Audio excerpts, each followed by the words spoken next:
Welcome everybody to Confessions of a GroupX Instructor. We have back with us today Amy, Boone, Thompson. Hi, Amy. Hello, I'm excited for part two. So excited to be back. So excited. So, if our listeners happen to miss the first time we had Amy on, I checked and that was episode 31. And it was awesome. And I'm going to link it to this show because I want you to go back and listen to that if you haven't. And by way of segue, remember my cat was drooling on me during that episode? I do. It was so great. I have this crazy Bengal cat. Most of you know this. And she like adhered herself to not only my shirt, but my flesh as well. She was like gripped on for dear life and just decided to love on me and started drooling. And we just couldn't do anything about it. We were in the middle of the show. So this time we have Amy on, and most of you know I now have a new puppy. And we are going to be talking about the stuff strong women are made of. And part of our conversation is going to be about the book that Amy was involved with. And I have to show you, and then I'll describe it for those that are listening. Look at my copy of the book. Don't be sad. My, my puppy, my dog got the book because, Amy, it's because I'm loving the book. I love the book. And like he wants my anything that is important to me, whether it's like my new Nike slides, your new book, anything that I'm giving attention to, he wants to destroy. I So love that. for I those love of you that are listening, the cover is ripped in half, but I'm just loving the book and I can't wait to talk to you about it. I like to read with an actual book as opposed to a Kindle. Like I like to, can you see? I read with a pen. I It love it. helps my brain. And I love the reason I like to hold an actual book is because I like to like look at the picture of I like to feel it. I like the tactile feeling of the pages and I like to like look at the picture of the author, which in this case there's so many of you. Oh, So I would like read a chapter and then look at the author and read a chapter and look at the author. So anyway, thanks for coming back. can you hold the cover up one more time? I have to screenshot this for the other authors. They're gonna love it. Okay, got you. That's hilarious. Here's what the cover actually looks like, if those of you watching. Yeah, there we go. So Read that's like a hilarious. woman. So I actually kind of wanted to start with the fact that I have extreme FOMO because I missed Denver, but it looked incredible. How was the Denver show? The Denver show was, in fact, incredible. This was our collaborative with American College of Sports Medicine, and we did our first event last year in Chicago, which was amazing. And then this year we chose Denver. I think we had just under 800 people, which was pretty much what we could fit in the space. Yeah. And the coming together of these two audiences is really special because we've got more of the button up clinical, and that's who ACSM is in the industry. Like they are the clinical exercise professionals, along with IDEA. We are the fun squad. We bring the energy, and these two audiences together just work really, really well. So it was exceptional, but I'm sorry that you missed it because I know you really wanted to be there. I really wanted to be there. Oh my gosh. But I've just been like this year, I think you know this. I have been trying to scale back on my travel because I'm doing my own conference, my own warrior conference. And I just actually announced today, but I wasn't, it was like, it's been under wraps. We're doing a retreat in Mexico too. So I have these two big undertakings of my own. So outside of that, my commitment is to Idea World. So, but That makes me so happy. I didn't know this. This is exciting. Oh, I I have to am hear doing all my about it. own retreat. Amy, I have so much now empathy for you because I don't know what I'm doing. As per usual with my life, I'm like running with scissors and figuring out as I go, but like all of it, like I learned about the hotel attrition and all the things involved. And we hit our minimums. We have Chris Stevenson as our keynote. I mean, it's gonna be really epic. So that's in June. And then in November, we're doing a toes in the sand, more restorative retreat. Fit Bodies is hosting it for our Of team. course. So I'm really Brilliant. excited about that. But I have so much FOMO about Denver, and it looked like the sessions were packed. Yeah. And also, just looking at HFA, for the audience formerly known as Ursa, I think the industry is coming back to life. Yes. Yes, and I have had the benefit of being able to go to events internationally over the last couple of years, and events are finally starting to pick up. But I will add that we still are not attracting a lot of next gen. The ACSM event did that. We bring a lot of college students in and we are immersing them in in-person experiences. But imagine like it, or maybe you are a professional who entered the industry and it was either during COVID or you didn't come through any kind of pathway that taught you that these types of events exist. We still do need to welcome in this next generation of Fit Pro to teach them the value and the benefit of, and I mean, all you have to do is experience it and then you're hooked because they're so special. We need to find them, we need to mentor them, we need to Yes. encourage them and bring them in. Ingrid Knight Cohey is going to be my next guest, and she's actually going to be speaking on the next generation. So I'm excited I about love it. She was Ideas Fitness Leader of the Year right. 2024. Yeah, that's right. Yeah, that's so exciting. It's encouraging. And yes, we need the new generation. We need like Yeah. I feel like we need to this audience, even like this audience, we need to look for opportunities to find people. Like we need to find, oh, excuse me, look at this. This is my new warrior slide that Oh, just pulled it out of his mouth because it's important to me.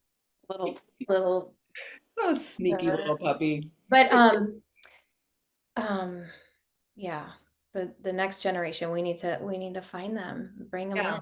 It's our responsibility. It is. And so we've just launched a mentorship, which I know this wasn't even in what we planned to talk That's what about. I saw.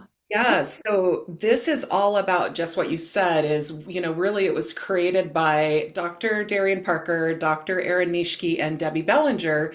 I know Debbie. Yes. I Two love of Debbie. which are award recipients at IDEA. They came to me and they were like, we feel this obligation to really create some structure for emerging fitness professionals, people contemplating a career pathway in fitness and wellness, and even, people who feel lost or stuck. They need more guidance and it needs to be a structured guidance. Because I'm sure, like you, we've probably had a lot of mentors during our careers who we consider mentors, but it was just people giving us advice or listening or drinking wine with or whatever. But it wasn't a structured program where you actually are held accountable to goals that are going to move your career in the right direction. And so that's what we're so excited about. And we do consider it our legacy for the industry is to leave a structured blueprint for success, if you will. Yeah, that's so brilliant. I saw that. I saw information about that come through. It's so exciting. So will that be like taking people with no background whatsoever?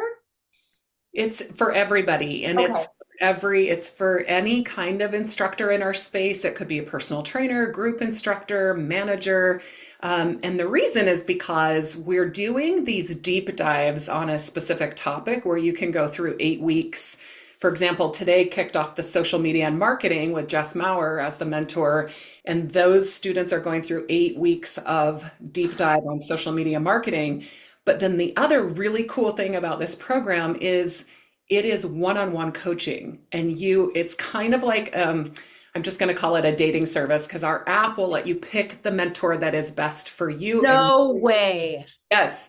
So you go in and you pick a mentor who has walked in your shoes or has the career experiences that you admire or are looking for, or just that person who's going to hold you accountable, and you get your one-on-one mentor coach. So that's what we're so excited to release this month.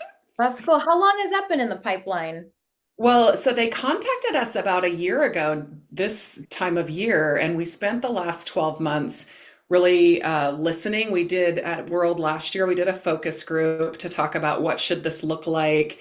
We did a survey of ideas members, and some really surprising insights came out of that. One of which was that veterans who we would have considered mentors also said, I want a mentor. Find me a mentor. And we were just, I mean, it just shows that our professionals have always want to be learning and have the biggest capacity to take on more and to be vulnerable. And so, so that came. So then we just launched the entire program this year, 2025. It's all still very brand new. Yeah, that's cool. I know we didn't intend to talk about that today, but I'm glad we did because that's something a lot on my heart is we need to procreate. We need, Yes. we need newbies, and that's really cool that some like quote unquote fitness veterans were like, sign me up. I want to be mentored. I want to grow. Yes, But but that's Ellen, I cool think for that's what you're doing is you're creating instructors through your brand that are either new to the space or are taking on new challenges. And so I think you're already doing this in a way. on a microcosm. Like that's what our event is kind of similar, different but similar. I call that dissimilar. We are the conference that we're doing is called the ConCon. It's short for the Confidence Conference because it's upskilling to make us more confident presenters and instructors. So we are actually going to take, it's not just going to be like a shot in the arm of motivation and feel good and emotional hype. It's really going to be like, how do you command the room? How do you lead a powerful introduction? How do you really hit the one with sharp, clean lines? How do you move to music? How do you cue just a notch better to make people feel a little bit safer and more included? Like it's all these practical skills and then some one-on-one follow-up post conference where they get to submit some things like them record their intro recorded, their work on musicality, their elevator pitch, if you will, and a look at their social media that we can help give feedback on. So also, Love it. also I trying to upskill. love it. So good. So Yeah. good. Okay, so should we talk about what I want to talk about the book. When did you decide to write a book? I like one day think I saw it on LinkedIn and was like, what? Amazon cart by now. Yes. Yeah. Okay, so it was one of the things I've never done. Of course, I challenged myself and I put it out into the universe. I want to write a book. And so I was actually approached by some women who've mentored me in my career. The authors that you saw here, these are all badass entrepreneur women. And I got involved with, as I was up leveling myself, I got involved with entrepreneur organization. It's where I met most of these ladies. But the woman who authored this book, and she has a whole series, this is just one, this is the Grateful edition, and there's 2 volumes. I saw Um, that this was volume one. yes, so there's a volume 2 of Lead Like a Woman I just Grateful. can't see that anymore. But when I bought the book, I saw that it was volume one. Yeah, there are 10 other chapters in volume 2. But all the woman who compiled this and worked with the publisher, her name's Andrea Houston. She Yeah. was actually my speaker coach. So when I bought, you probably were in the room with I her. Yes. I love When I bought the business and I was getting ready for the first idea world, and I was figuring out like, what do I need to do to get ready for this stage and to really kick off the conference in the way that I wanted to in my first year of ownership and leadership. She worked with me. She was my coach. And so she does a whole podcast, Lead Like a Woman, which I've been on before, which you should probably be on. I Um, want to subscribe immediately. I'm writing it down. it's Wait, great. And I love then Lead Like a Woman. And then she had this tagline. So she started the book. She contacted me for this collaborative because she wanted me to tell the idea story. And that was what she coached me to tell on stage in 2022. that. And so I said, absolutely, I'm in. It took, I guess we worked on this for about 9 months. But just so your audience knows, like I'm one chapter of Yes. the book, but all these women wrote their stories. And these are all, I know most of them personally. These are badass women. I was gonna ask. Wait, hold on. Time out. Time out. Time out. Time out. We need to zoom way out. I kind of forgot to introduce you. That's okay. I mean, I was like, Listen to oh, episode 31 and then come yeah, back. I forgot. But anyway, Amy owns and operates the Idea World conference and convention. She really like, and I think we'll talk about this because it is what your chapter 9 is about. Like Yes. she really stepped in, and I love that you use the word turbulent. Like I love that I was like, it was a turbulent time in our industry. Like I dare say it was like a sinking ship. Like And the courage that it took, it gives me goosebumps to step in and get out of your chair, like we talked about in episode 31, and say, I'll do this. Like I'll step in at the helm and lead in the face of these turbulent waters. And you probably didn't even know how turbulent they were going to get at the time. But I love how, and I'm sure we'll talk about this because I want to, how you're the testimony and how you helped shape the culture of the team you worked with is really beautiful. But anyway, Amy owns IDEA, people, if you didn't know. And she's just a legend and a humble leader and a woman that I look up to so much. And it's really an honor to speak with you again. So I'm sorry I didn't introduce you. I was going to ask you if you knew these women personally. So you Yes. most of them. Yeah, most of them. And yeah, Dr. K I played basketball with for the last 20 years. She was at the event. You probably met her. And Shenandoah Davis, she owns a huge, phenomenally successful nanny service for like a lot of mostly musicians and rock stars. It's like Yeah. really, really high profile families. And then, of course, there's me. And then a lot of the women are in the other book as well. But the forward is written by Helena, who owns Strut Hair Salons here in Solana Beach. And so, Okay. yeah, I know Yeah. most of the women. I really related to Effie. Effie Barr. I really related to her testimony about gratitude. Yeah, they're I was excited to read the chapters as well because through the process, we all would get together on Zoom calls and talk about the purpose of the book and really what they were trying to capture. But they didn't do too much because they wanted each woman to kind of take it how they would, right? Good. Yeah. Um, and so, but it was fun to meet the women I didn't know yet and then to read their stories. Yeah. And even for the friends I do know, like to read their stories was also mind blowing. Just Dr. K's chapter will be a tearjerker for those of you who decide to get the book and read it. Again, she's a dear friend of mine and has been for many years, but her mom passed away this past Christmas. So her whole chapter was a tribute to mommy, who she was very, very close to. It was beautiful. Was that the chapter that had all of all the like one-liner tips, like, Yes. like, um, All the things about that you should know in life. I can't recall one right now. Oh, here. Yang thing, all of that. Yes. Remember? Start by a light. 28 days and it's a habit. Always Yeah. eat Yes. breakfast. Yes. Pack everything in one suitcase. Look people in the eye. Like all the things her mom taught her, she had 50 of them. Less is more. Don't bite your nails. Like it just is so good. Oh, I know. And I knew her mommy very well. So it was, that was a tough chapter to read and for her to write for sure. So it took about 9 months to Yeah. start to finish, and were you invited to be part of this project? Was that a surprise or? Yeah, so they invited the authors. Usually they were people who she knew or who had appeared on her podcast.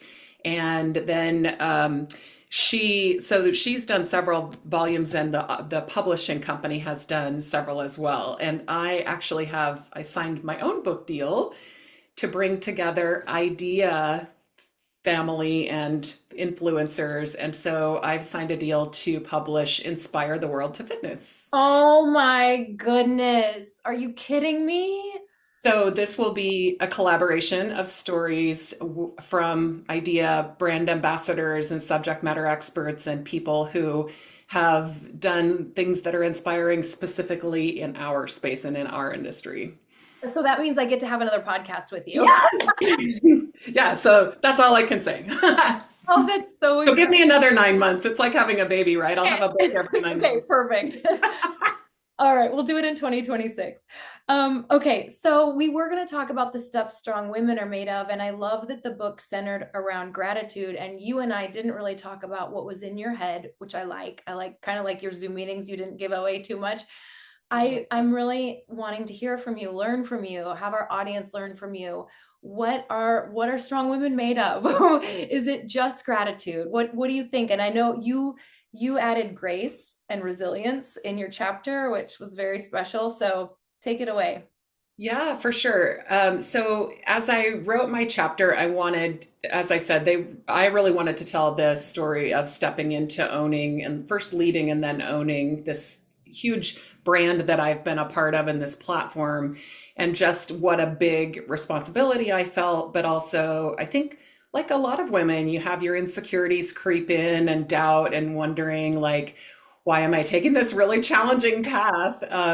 And so, as I explored that story and that time of my life even deeper, I think the theme that kept coming out was that gratitude is not simply an emotion. It was a skill that I was able to use to really guide me through the most challenging moments that I was facing.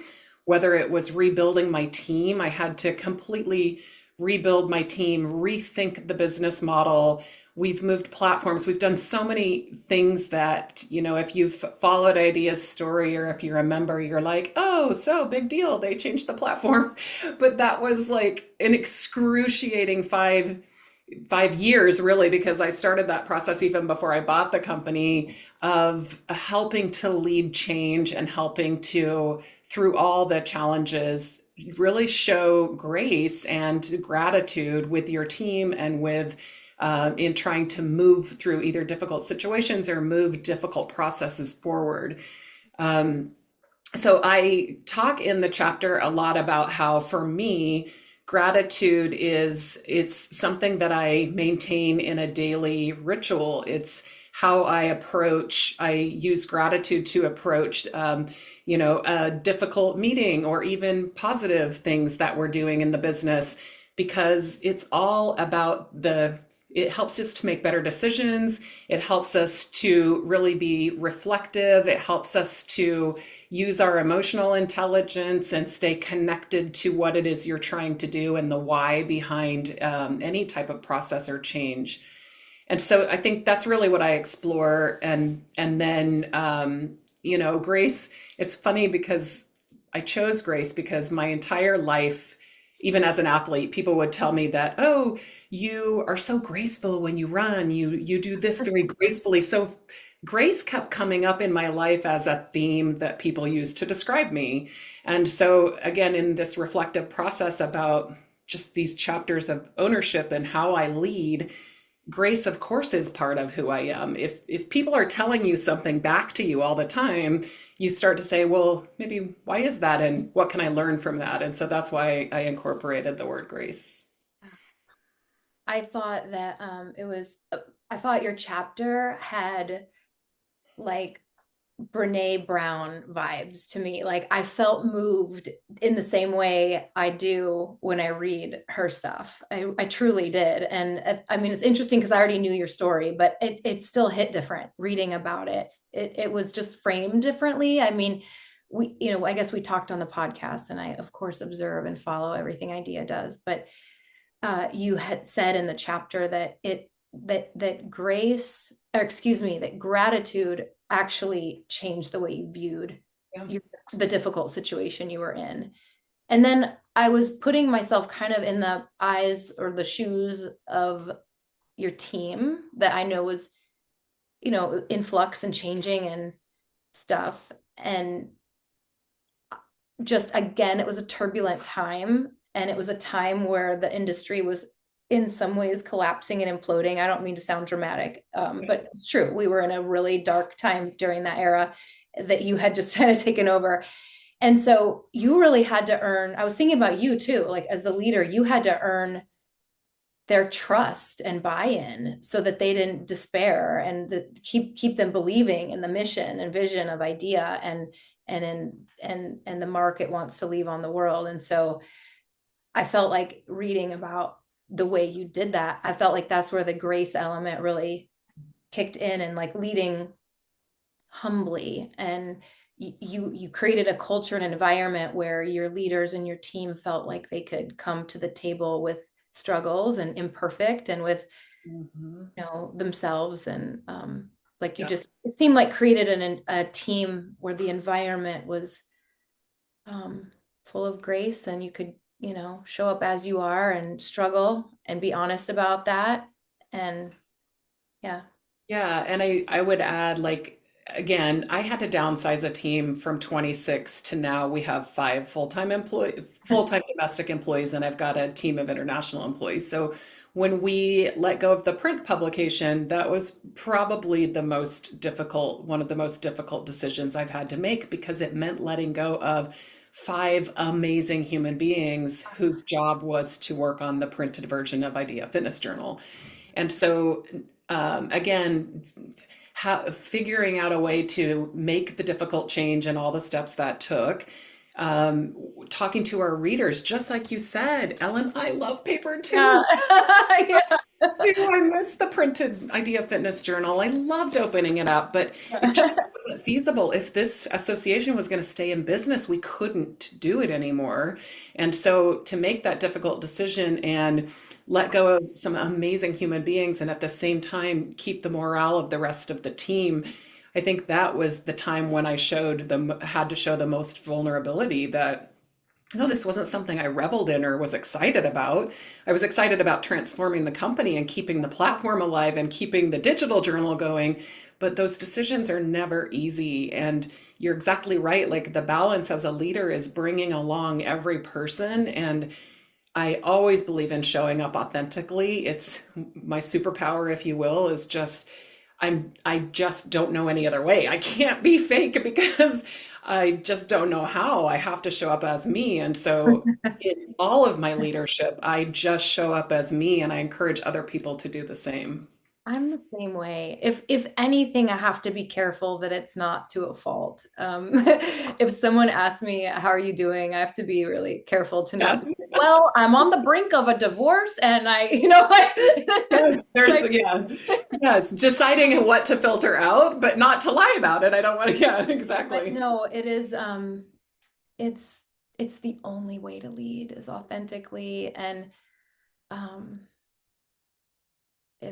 it's the only way. No one the phoniness, like trying to show up more confident than you feel or more prepared than you feel or anything more skilled than you are or more educated than you are. Any me trying to show up any way that I'm not is gonna just feel phony and it's gonna show on my face and you know. I But agree. speaking of the stuff strong women are made of, just touching on like you having to make that hard decision that was best for the company with the magazine going out of print, like that, that was an important right decision and was hard. And that's another thing strong women are made of is a backbone and decisiveness and having to make hard decisions that are painful and having to have hard conversations that I are agree. from love. From love, yeah. And so, one thing I learned through this process is you touched on it, but really to embrace gratitude throughout your daily rituals, but also with your family and at work. It's okay to leverage gratitude at work and tell people on a daily basis, I'm grateful for you. I'm grateful for your contribution and mean it in an authentic and sincere way. And I think that's the best part of this whole process is, I've always feel like I've shown gratitude for people, but I make a very, very intentional decision to express gratitude much more intentionally and on a regular basis. I like to pay attention to, um, I like to pay attention to the way other leaders make me feel. And sometimes it's not good, like sometimes I don't feel appreciated or noticed or something like that. And I notice how much someone's gratitude affects me and my um, motivation and loyalty and um,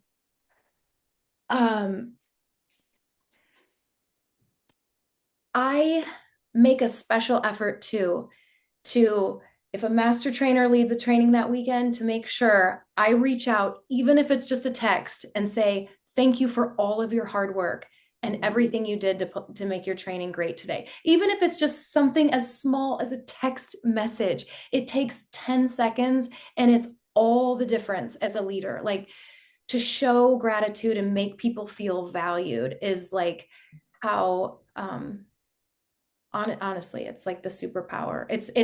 I think for me it's my um I think it's my strongest um, gift as a leader. I'm very flawed, very flawed in a lot of ways.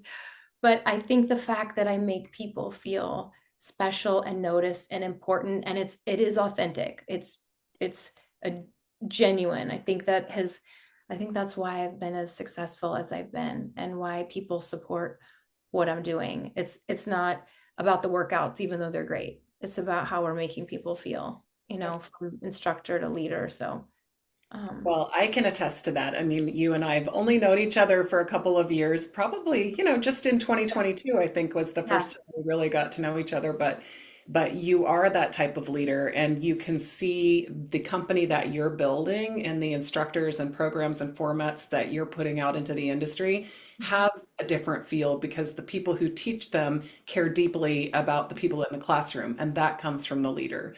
And so I would say that's you, Ellen. That's absolutely you. And like even when we did the last idea at the gala, like I wouldn't leave back. It's back to your point about making it a habit. It's a practice. It's an exercise. It doesn't have to be like if someone's listening and they're like, this isn't an area that I'm strong in, you can be. It's literally something that you could decide today on listening that you're going to establish a new habit. So for an example, at the end of that gala, the dinner party, with the awards last year, I wouldn't leave without finding you to say thank you for the beautiful event. Like that's just a habit, And and on the flip side, you towards me, you have expressed your gratitude and your appreciation for me as a sponsor. And so it makes me feel good. So it makes me feel like coming back. So it's a powerful thing.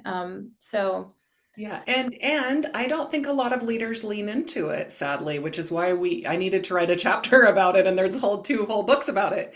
Leadership and gratitude don't necessarily go hand in hand. If you're reading all the classic leadership books I grew up and modeling the male leaders I grew up with, like I was not taught to lean into my gratitude. I was not taught. You were taught to run away from your vulnerism, your wherever you're feeling weak, and to lean away from that instead of leaning into it. So I'm not going to say it's a male trait or a female trait, but it yeah. is a trait everyone can lean into. And it's highly effective as leaders to be vulnerable and to express gratitude. So one of the things that I was thinking a lot about reading the book is that like how not everyone has the habit or the practice of gratitude. Um, and I don't know if you would agree with me or not, but I think the opposite of gratitude is entitlement. Yes, yes. And I think there's a lot of entitlement out there. And I mean, I even feel it stir up inside me sometimes where I'm like, whoa, simmer down. Like, have Yeah. some gratitude, have some gratitude, have some grace. Like, I think it's the opposite, feeling entitled. Like, you Yeah, know, you're right, because gratitude evokes humility, and the opposite of humility is to be egotistical, right? Or to be arrogant in a way. I think I heard it was Gary Vee that said something about if he said, I'm going to butcher it, but I'll paraphrase it loosely. It was something like, if you lack motivation, try gratitude. And I was like, I like really thought long and hard about that. Like, if you lack motivation, how does motivation and gratitude relate to one another? And then the more I pondered it, the more I was like, I see, I see how gratitude can spur on motivation. Like, even in a workout, even if you're like, I'm not motivated. Like, I don't feel like being on this bike right now. I don't feel like, sprinting. I don't feel like adding resistance. If you can shift your mindset to being so grateful for the opportunity to have two legs and breath in your lungs, you know, then then it motivates you to use them and to work. So I thought that was really beautiful. And that's just an example of being, a workout, but the metaphor could be on a much bigger, more profound. Absolutely, absolutely. Yeah, so I think that's a really good challenge for your audience to take is to find how gratitude shows up in their daily life, and if it isn't, how can you incorporate an intention to find gratitude in the small things and in the big things, and then to articulate your gratitude. So it's one thing to have it in your heart, and that will absolutely show in your actions.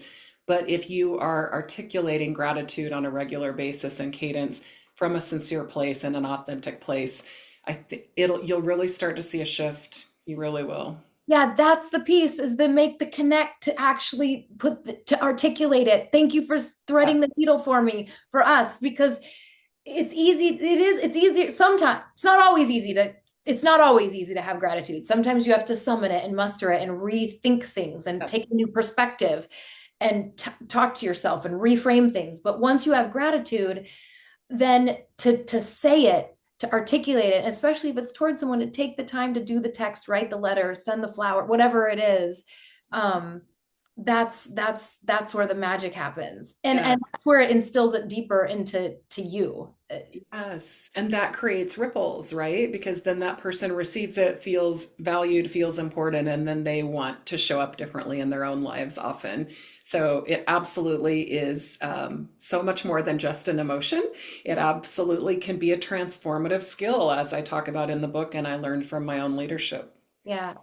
And I think back to when you were saying that maybe not in the voices that you grew up hearing around, like about it's the irony of like a strong leader coming from a place of softness, like, and humility. The irony is not lost. And okay, so your tips are to get in the habit of practicing framing things from a place of gratitude and then articulating that, whether that's sending a message or maybe journaling it. Like, what is your habit? So, articulating for me is saying it to somebody for something that you value or that you're grateful for them. And particularly in the workplace, like the hardest place of all, it's easier to do with your family and friends than it is to do at the workplace. So, I think that's what I had applied to my leadership and have figured out that I need my team. Idea is nothing without our team. Like, how can if I can't reward people monetarily, or if I can't pay the best salaries, or if I can't give out titles, what else is there? There's gratitude. Like, people show up for gratitude. So I need to articulate this on a regular basis and Yeah. again, authentically. No, and we have group fitness managers that listen too. And that's the thing is like, not everyone is wired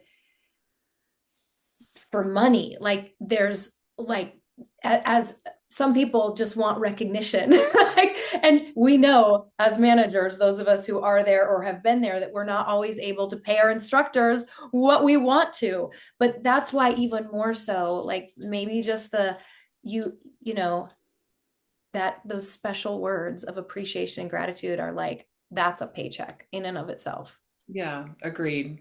So articulating it, most important place in the workplace, in my opinion, Yeah. everywhere in your life. But if you can do it at work and do it authentically, then I think you'll see a shift in your leadership.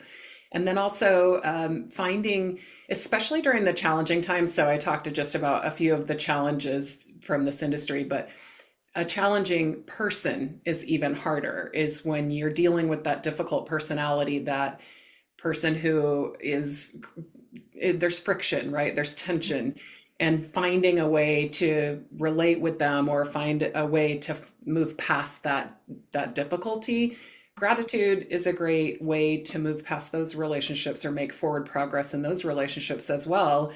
If you can, again, authentically is the key, because if it's fake, it's no good. Like, fake gratitude is not going to move anything, right?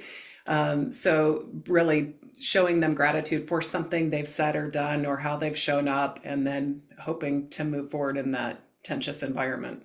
Yeah, that's great. I'm glad you keep bringing it to the workplace. This doesn't really relate specifically to gratitude, but about when we get friction areas in the workspace, I want to say to the audience that I've encountered that over the years, of course, in management and admin, there's, and we're human. I'm human, they're human, which means we're all flawed and all have ego and stuff. In each instance, and there've only been like three, in each instance where I felt friction, every time it went away. every time it went away. And not necessarily because of the gratitude practice, although I love that application. I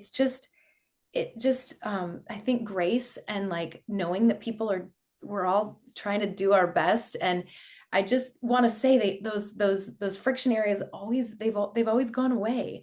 So I always think like, what a shame. What if I would have walked away? What if I would have had an ego flare and like wanted to quit or something like that, like they all just resolved. And so just as a total aside tangent, um, uh, hang in there. I Keep think, going up. Great. especially because we're in a day and age like this where we're dealing screen to screen and not heart to heart, it is so especially important for us to lead with grace and gratitude because you can't fully feel someone's intention. And so there's been a lot more volatile situations or things have escalated or you've been misunderstood or misquoted or situations like that where you could, like you said, run away. And it's easy because we're just screen to screen. I may never Right. see that person again. But can you have a meaningful conversation or follow up, or in that moment, can you try to heal in that moment to say, that was not my intention. And I know that came across wrong because I can feel the tension now. Or I think I've been misunderstood, or really to try to heal in that moment because with a screen to screen environment, it can be volatile and it can be challenging and you can lose a lot of intention when you're screen to screen. Is there anything else you wanted to add about your tips on gratitude, writing it down, articulating it? Because I also want to talk about Idea World before you go. Yes, no, I just say get the book, read the chapter. I mean, it's on Kindle, like it's super inexpensive, but really get both volumes because I know the authors in the other volume as well. It's a fantastic read, and there are several books in her series. Gratitude is just one, but there are a lot of Lead Like a Woman books. So anyway, get that and then watch for Inspire the World of Fitness coming in 9 months. Okay, and so you can get the book on Amazon, which is where I got it. So you can also do Kindle, you said. We'll put those links in the notes, and I'll put her podcast too. Oh, yes, I'll yes. check that out. The Lead Yeah. Like a Woman podcast. Okay. All right, should we talk about Idea 2025? Do it. July, where are we at? How much We longer? are July 17th through the 19th. I already So got my hotel. yes, and we are in Sacramento, and it's our first time ever in Sacramento. Yeah. For those of you not from California, you should know this is our state capital, so we will actually be right next door to the Capitol building. And so watch for maybe some Capitol inspired themes. Okay. This year, do want to let the audience know that the welcome party and the awards are happening together. So we're bringing back the ceremony, the awards with the opening party gala, and it's all going to be combined in the first evening. So you want to be there Thursday night. Okay. There's 3 days of educational sessions. I know you're on the program. People can come work out with you and learn from you. And then we have 2 days of the Fitness and Nutrition Expo, which are Friday, Saturday. We're wrapping up on Saturday this year, so you don't need to have that night hotel if you're trying to keep it on the cheap. This is a great venue for it. Yes. Everything's affordable, everything's walkable. You don't need a car. You can leave it for Saturday night when you're done. We just did our best to keep everything really, really affordable. I think it was a great pivot. I mean, I think it was you being a smart leader again. And I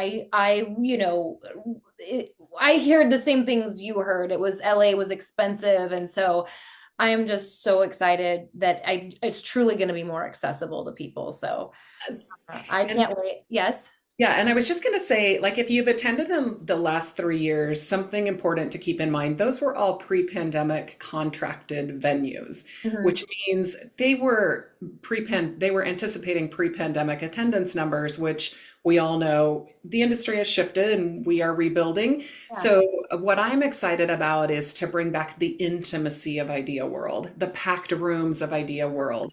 So now we have a venue that is right sized to where we are now, but also gives us room to grow. So come, come, come. Exactly. But I'm excited to bring the feel back so it doesn't feel like large rooms that we feel small in. Instead, we're going to be bursting from the seams. It's perfect. I knew all of that was Yes. at play, and I'm excited to see it. It's just the right next step. So, and yes, I have my sessions there. We're doing basically everything except Revolution, with which is our cycle program. So, uh, come check out our sessions, but check out everyone. I'm starting to really talk to my leaders about learn from other leaders, like learn from other leaders, go listen to other presenters present. So it's just, it's Uh, the we were just talking about the work situations, and we were just talking in a different context about how you lose that heart to heart over a screen. And so like this is the heart to heart place to get your fitness education on. So please join us there. yeah. We'll put all the links there in the show notes as well. And follow Idea on, let's talk about how they can follow Idea. It's Idea Fit. No, is it? On It's Idea Instagram? Fit is our handle on social media. So yes, Instagram, Facebook is Idea Fit, and in LinkedIn we're Idea Health and Fitness Association. And then my handles are Amy Boone Thompson, so you can find me there. Turns out there were a lot of Amy Thompsons in the world, so keep Boone in there just to differentiate.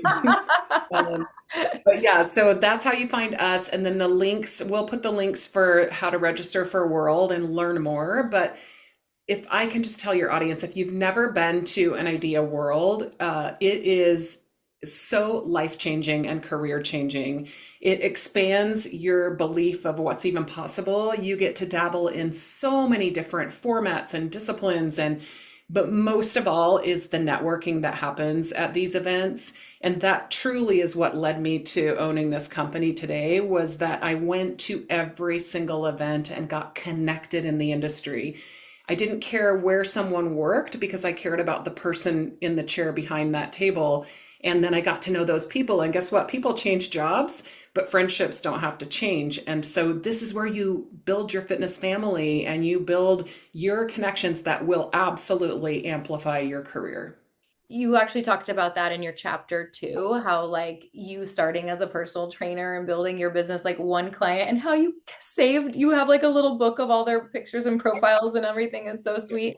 And then how Idea like it reminds you that that's Yes. your why.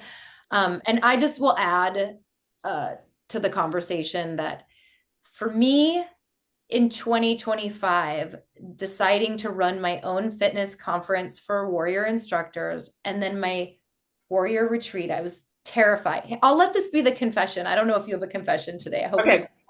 I wasn't gonna have one, but here it is. Here's my confession. I was terrified. I was terrified, like literally terrified. Literally, I don't know how to run an event. I mean, but I've been to so many, and I observe and I pick up and I take notes, and I mean, I felt like I could do it, barely, maybe. So I didn't know all the ins and outs, like how expensive it is and how much money's on the line. And you need everything, a step and repeat and a DJ, and I like everything, like confetti for the tables. And that you're like on the hook for the rooms, and there's so much. So I was terrified. And then this retreat is terrifying too. Similar situation, like booking a retreat. We just announced it today, and I think we're gonna sell out by Friday. But anyway, I was scared.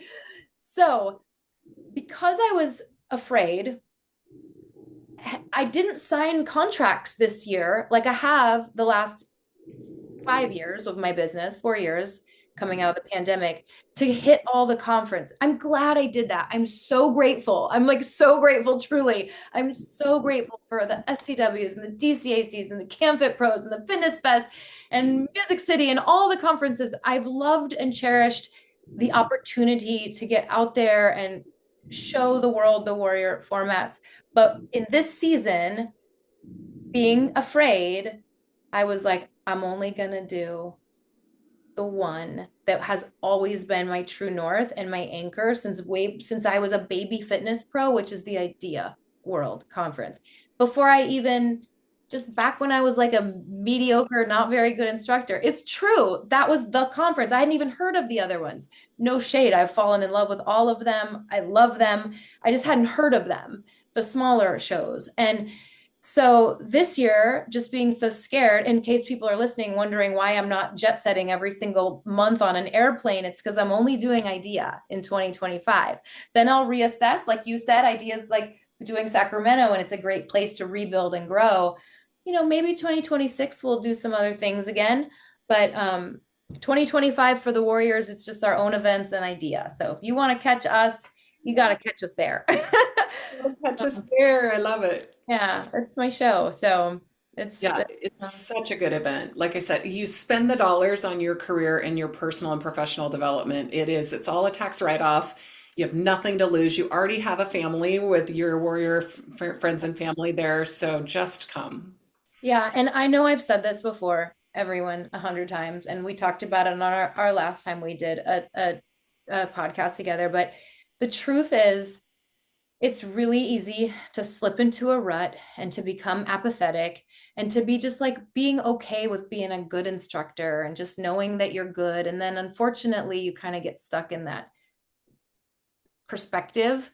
And what ends up happening is that you end up stagnating and getting stale, and you don't even necessarily know it. Or if you know it, you maybe don't care. But the way to keep caring and the way to keep loving what you're doing. I mean, no one wants to be in a place of apathy. No one wants to be the group fitness and professional, which I'm sure those of you are I'm preaching to the choir because you guys are on a podcast about group fitness, so you're obviously the invested type.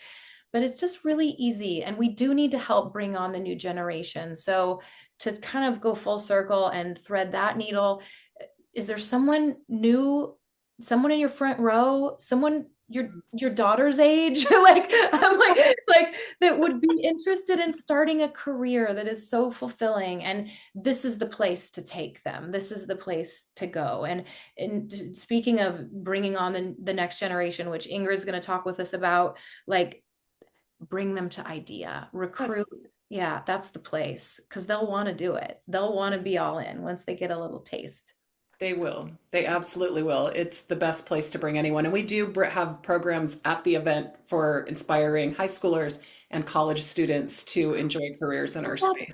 right. Uh, Oh, I wanted to talk to you about that offline some other time. I was because I remember about that last year. I kind of wanted to be involved with that, but anyway, we can okay, talk about that offline. we will. Yes, we will. Okay, everybody, thank you. Okay. Oh, Amy, do you have a confession? I have a quick gratitude and then a confession. Ellen, I'm so grateful for you. Not only do you show up in this industry to educate, to bring up the next generation, but you do it with care and love. And I admire that in you. So that's my gratitude to you today. And thank you for having me on the show. And my confession is I have absolutely cried in front of my staff. We talked about absolutely, I've cried on meetings. So, yes, I might be emotional when I express gratitude and I experience fear and all the challenges you do as a leader. But guess what? I'm authentically me, and that's what's in my heart in the moment. So, that's my confession. I've cried in front of my staff. Good, really good. Thank you so much, Amy, for giving us your time and your wisdom. And I hope that all of us, myself included, can continue to refine the practice of gratitude to become the most powerful leaders that we can. So Thank thanks, everybody. Bye. Bye.